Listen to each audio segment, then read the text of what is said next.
Plenty has changed for Patrick Gorman since the last WA state election in 2017. Then, as State Secretary of WA Labor, he was in charge of running the campaign that elected Mark McGowan as Premier. Now he's in office himself as the federal member for Perth, and he says the pandemic has turned politics on its head. I'm never going to see an election like this in my lifetime again. It's something completely different. And I think that's just the experience of COVID around the world, is that we're seeing it has changed business, it has changed our media landscape, and it's changing our political landscape. Federally, the opposition leader Anthony Albanese has been keen to jump on Mark McGowan's bandwagon, heading west to campaign.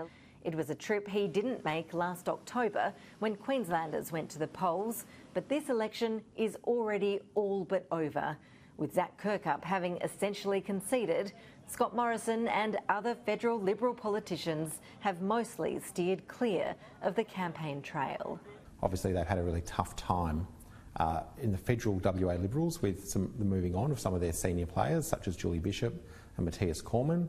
I feel like them having left the federal show has started to destabilise the state show as well. A lack of support from traditional allies in the business community has been another problem for the WA Liberal Party, with Kirkup comparing Labor's close ties to business figures and their political donations to the WA Inc. days of the 80s.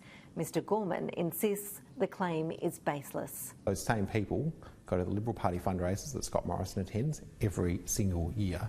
If that was truly his view, he'd be raising the same concerns with Scott Morrison. Polling suggests WA Labor could be heading towards its biggest ever state election victory. If that happens, all credit will go to Mark McGowan, who, with his presidential-style leadership and tough border policies, has enjoyed the mantle of most popular political leader throughout the pandemic.